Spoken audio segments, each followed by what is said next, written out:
Oh, loving God, help us to hear your word and take it into this world. Amen. David, who will take over as king when Saul dies by his own hand, comes on the scene fresh from killing Goliath. We all know the story. We learn it when we're a kid. We believe it. We keep thinking, oh, David's going to kill Goliath. We're going to be the little guy's going to win. Not always, but we pray that's the case often. He went forth with a slingshot and smooth stones from the river and hit Goliath smack dab in the middle of his forehead, killing him instantly. Then David cut off Goliath's head and took it to Saul. Fresh off his victory, he meets Jonathan, the son of Saul. And here we go with one of the most interesting relationships in the Bible. Something that people have fought about for years, centuries. The text tells us when David had finished speaking to Saul, the soul of Jonathan was bound to the soul of David, and Jonathan loved him as his own soul. Saul took him that day and not let him return to his father's house. And then Jonathan made a covenant with David because he loved him as his own soul. Jonathan stripped himself of the robe that he was wearing and gave it to David and his armor, and even his sword and his bow and his belt. What to make of this relationship? Does he recognize that David will be king because David's been secretly anointed to be king? Is that why he's giving him his armor and his robe and saying, put this on, I will not inherit that? Is he recognizing David's coming power? Or is he recognizing, is there more to this relationship? In Bible study at the Sequoias last week, we had a great argument about this. It was a lot of fun. On this side we had, and on that side we had. Most of the folks are ready to believe that David and Jonathan were in love with one another. But there was a stalwart opposition to that. Who said no, that we all have same-sex friends who are closer to us than our relatives, than our loved ones sometimes. That we have friends we've grown up with that we hold close, and that it's not a gay relationship, but a loving relationship. So is there any reconciling those two points of view? Because that's the point of view that we find ourselves in now. The text continues. Saul and his son Jonathan died in the battlefield, and David laments their passing. Saul and Jonathan, beloved and lovely, in life and death they were not divided. They were swifter than eagles. They were stronger than lions. And we have to remember back that the evil spirit came from God to overwhelm Saul. And what did Saul try to do? He tried to kill David. He aimed his spear at him, and David was fast enough to get out of the way. So what is an evil spirit? You know, I'm going to be very simplistic here. Somebody once said it's evil is live spelled backwards. So that when you find evil, you find something that opposes life, that seeks death, that seeks to visit death on others. And so that's a really quick shorthand way to look at it. Saul wants to kill David, and he tries, and David outsmarts him because God's on his side. But after they both died, and Saul died by running himself through with his own sword, falling on his sword, as the Bible tells us, after a big loss on the battlefield, David said, I am distressed for you, my brother Jonathan. Greatly beloved were you to me. Your love to me was wonderful, passing the love of women. So whatever the relationship, we know it appears accepted in that time and place. Today, however, we will argue to the bitter ends about what kind of relationship they had instead of accepting that two men could be in love with each other. It seems to be more important to trouble the waters, as we're doing now, legislating against transgender people, particularly the youth whose parents, for the most part, support them. No, society wants to prevent change. It's too mind-boggling for so many people to put an end to it. For Pete's sake, don't make me learn pronouns. Right? Don't make me accept my neighbor who's decided to change. Keep everything the same. It's too hard to enter that new world. But that new world is always coming upon us. And that's the story of Jesus calming the storm. We are human beings, and chaos seems to surround us at every turn. It's overwhelming at times. My friends lost their home in the Ruidoso fire last week.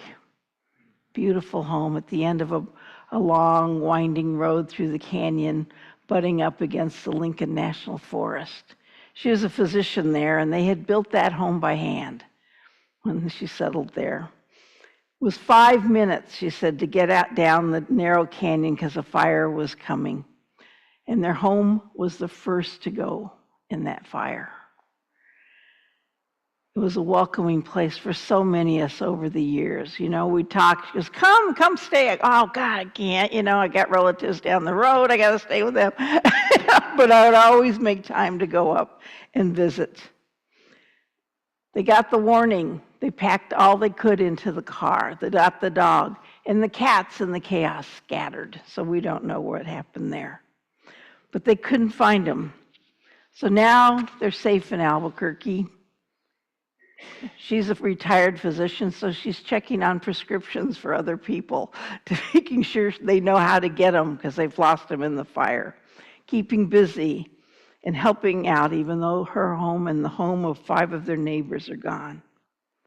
So we read of Jesus calming the waters, but we never see him turning back the fires.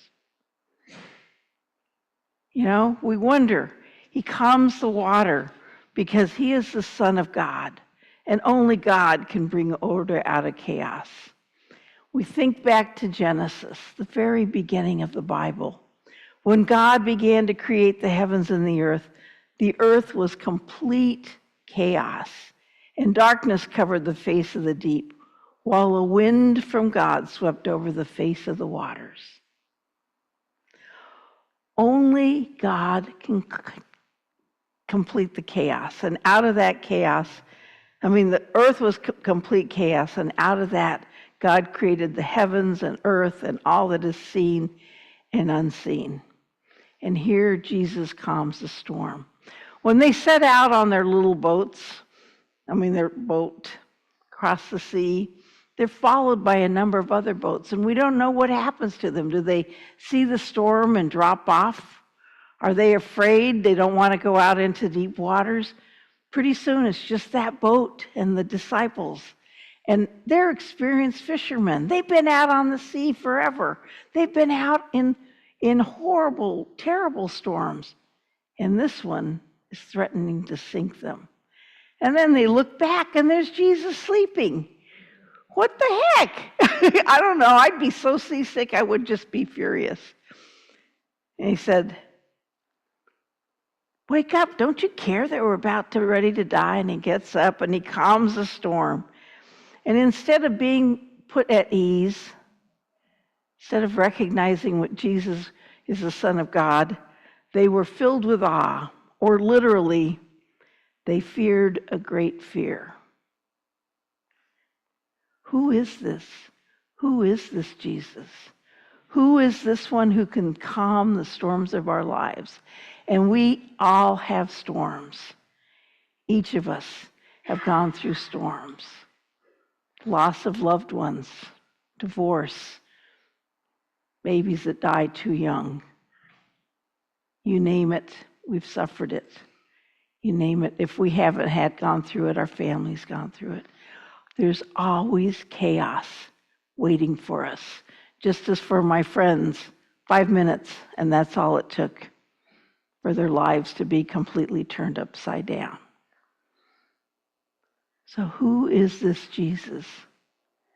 Who is this Jesus that comes into that storm that we're going through and says, "Trust me, it's going to be okay. You're going to make it through. You're going to be tossed and turned, and you're going to be different than when you entered the storm. Life will change. It may change dramatically. It may change a little bit, but change is on its way. Hold on. I'm with you. Don't forget that God is with us every moment of our lives. That's why we're breathing. And Jesus is with us to calm that storm, whatever it is. We may not see it coming. Generally, we don't. Or if we see it coming, we think, it's not going to be that bad. So I got a few changes to make. And all of a sudden, it hits us like a ton of bricks, and we don't know which way to turn. We're tumbled. We're thrown around. We're in chaos, just like the disciples on that boat. Life is changing too fast. Don't make me learn pronouns, right? Very big changes. We have to face them, but we never face them alone. The disciples were together, and we're in church, we're together. As Christians, we're together.